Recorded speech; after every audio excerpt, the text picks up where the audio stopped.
Welcome back to another video. I don't know what to call this series, this old Call of Duty series, but you guys seem to like the last video, which the feedback was amazing. I almost got 2K views on my small channel, a bunch of likes, a bunch of comments, a bunch of people agreeing with me, some people disagreeing with me, creating engagement for my channel. I want to appreciate each and every one of you for the last video. If you don't know, I made a similar video about this similar topic on Black Ops 2.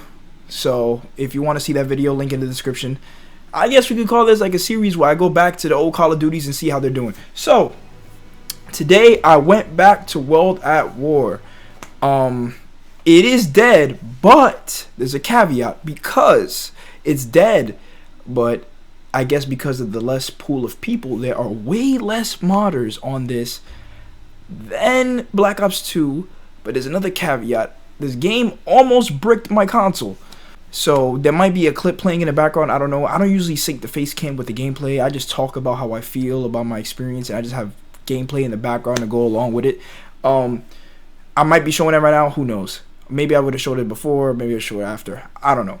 But the first time I tried to get on this game, I was having troubles and difficulties trying to get a match and stuff, and it kept saying like please wait and stuff and freezing my console. So I decided to turn off my Xbox, my small slim Xbox right there. I decided to turn it off, and then it kept being in an endless loop with the Xbox 360 boot up screen. Y'all know what I'm talking about if you have a 360. It kept being in that loop and making noises like from the hard drive and shit. So, and the only way I was able to fix it, oddly enough, was opening the disk tray and taking out my game and putting it back in, and it worked, and then I was able to get on the game. So when I actually got on the game, everything seemed normal. You know, the gameplay was kind of toxic itself. Well, you know, not the gameplay mechanics, well, kind of, honestly. The controls feel old as shit for me, I'm not gonna lie. But people with MP40s when using and getting dog kill streaks and bouncing betties and shit across the map, yeah, yada yada yada. World at War shit, right? So the gameplay, you know, how people play, you can't control that.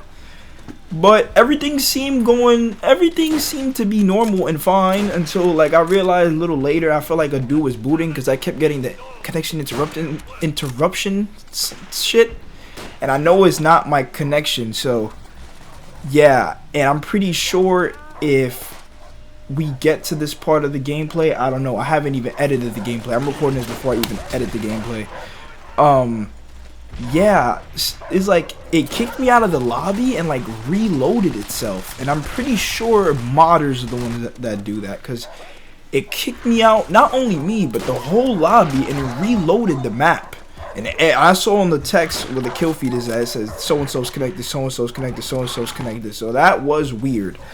It is dead, but you can find games, which is great. But I'm a terrible sniper in World at War, so I'm sorry I couldn't get you guys a better gameplay. Like, my BO2 gameplay was at least watchable, but this, I'm not gonna lie, it's not watchable. And also, I went to zombies this time because I saw some people saying, "Oh, you should. Zombies is fine in World at War, Black Ops 2 zombies. You could barely find any fucking lobbies." So I went to World at War and zombies, Nazi zombies, and I actually found a lobby, but we'll get to that later down in the video. So my multiplayer experience, like I was saying, it was normal freaking lobbies, which I was very surprised, honestly, guys, because I was expecting, because the older the game, the more modders, but nah, there was more modders actually using exploits and stuff in Black Ops 2 than in World at War. I feel like World at War has more of the OG casual fan base, to be honest. I feel like more of the OG veteran Call of Duty players are on World at War than opposed to Black Ops 2. I feel like there's more people that are prone to modding on Black Ops 2. I'm sorry I keep talking about Black Ops 2 even though it's a World at War video, but that's the only thing I got to compare it to, because that's the only other similar type of video I've made previous to this one, so you know. But yeah, man, World at War was a pretty decent experience. I can't complain, but it'd be like 600 to 700 people, which is the most I've seen in a minute. The last time I've been on this game was like 300 people, and I honestly was pretty fucking sad to see that shit. Even though I didn't really play World at War, listen, you guys might crucify me. Besides custom zombies on the PC, I have never played multiplayer in World at War until like a couple years ago. The only reason why I'm level 65 is because, well, oddly enough, I got into a modded Nazi zombies lobby, and the dude maxed out all of my stats for every game mode, which is like, you know, multiplayer and zombies that have levels and shit. But surprisingly enough, guys, if you want to hop on World at War, depending on the time of day, you can have a great time. Same thing with Black Ops 2. I kind of realize now I kind of over-exaggerated the harsh. I kind of didn't over-exaggerate because I did run into like 5 or 6 modded lobbies, but there are more players on Black Ops 2, right? But if you get on World at War, there's less players, but you're less likely to run into modded lobbies. So you'll honestly find more clean lobbies than you would in Black Ops 2. And I have yet to check out Black Ops 1 and Modern Warfare 3. But we will, I promise. And Modern Warfare 2. But yeah, guys, but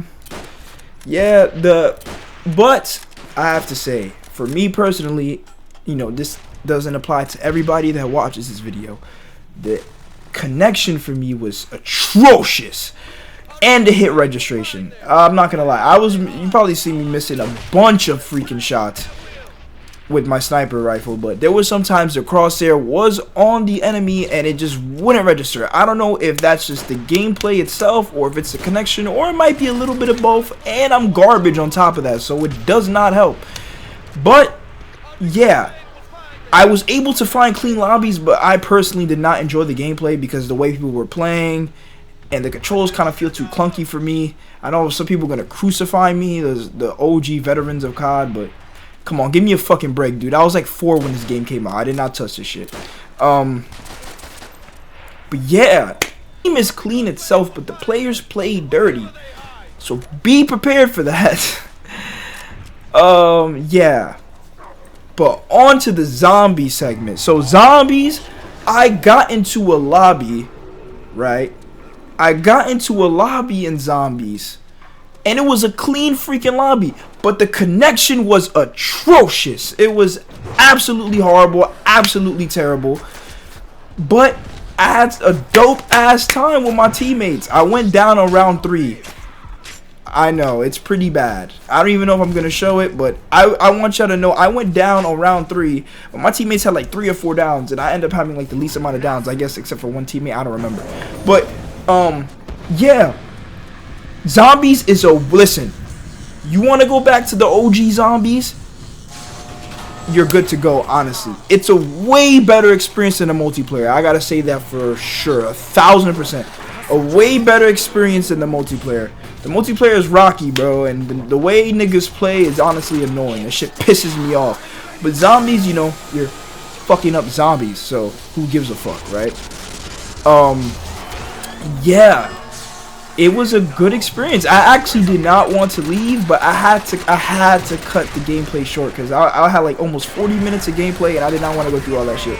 So I'm probably gonna cut up and show the most important parts and segments, like, you know, building points in the beginning, buying my first weapon, and we finally link the teleporters and Doris and get Pack-a-Punch, and then I'm probably gonna show y'all a little bit of like camping on the catwalk and stuff, you know, for nostalgic purposes. But yeah, it was a classic game of Doris, guys. I had a classic game of Doris in 2024, a game that came out in 2008, man. A game that came out in 2008. I had a classic game of Doris in 2024, and it was honestly amazing, guys. I cannot complain. I cannot complain at all. It was beautiful, honestly, and if I remember correctly, we did have a full lobby too. Teammate ended up leaving, and then after that, I kind of got bored of it, and then I ended up leaving too. But it was a beautiful experience, guys. So if my opinion matters in this, which I don't know if it does, because, you know, I'm not really a staple in the COD community. I'm not stamped in the COD community yet, and then people's opinion, my opinion doesn't really matter yet, to be honest. But if you want to know my opinion, man, is it worth buying this game? It depends. If you're an OG fan, I think so. Right? If you're an OG fan, I think so. If you're an OG fan, I think so. If you want to rebuy the game and stuff, the DLC, I do not know. If you're a zombies player and you want to buy the DLC, I'm not gonna lie, the prices are still outrageous. I'm not gonna lie to you. It comes down to how much you want it, man, and how much money you got and how much you're willing to spend. See, I bought these DLCs like 2017 when all the old CODs basically got backwards compatible. So I've had these DLCs for a long time, so I don't really, you know, for personal experience, I was a little kid. I was like, what, 13, and I had some money laying around, and I was like, fuck it, I want the old zombies experience. But for zombies, if you was to get the DLC, I would say get it for zombies, right? But the thing is like for multiplayer, it's like, I mean, you could get it for multiplayer too, but I feel like that would just diminish the player pool for yourself because a lot of people don't have the DLCs for multiplayer, you know. So I would say for zombies, if you're gonna, I would say if you're going to get the DLC, get it for zombies. Multiplayer, it's kind of a long shot in the dark. It's a really big shot in the dark. Yeah. So my verdict, guys, shitballs. Sorry. My verdict, guys, is for how old the game is and what I expected going into this little project, which is just me playing for like an hour and a half. I guess you can call it a project. It went better than I expected. It's a pleasant experience. If you have the game already, for sure, pick up the game, put it in your Xbox, and boot it up again. If you was to buy the game, please try to find it for cheap. Fucking offer up eBay or some shit. Go to GameStop if it still exists around where you live. I don't know. DLCs are a long shot though. Only for zombies, I'd say it's worth it. Multiplayer, I don't even know if it's separated from multiplayer zombies. Like if it's in map packs and shit. I don't know if it's separated. I don't fucking know. For zombies is worth it, but for multiplayer, nah, man. Multiplayer, expect people to be toxic. Can you believe in World at War, people were more toxic to me than in Modern Warfare 2? We're gonna make a Modern Warfare 2 video. Noob tubes and shit are toxic, but these bouncing betties and the MP40s hip firing across the map with the MP40 while I'm trying to snipe, it is not fun at all. But yeah, guys, that's classic Call of Duty, man. You get mad, you rage, you do good sometimes, you do bad. And I appreciate the fact that I was able to have a little bit of the old Call of Duty experience.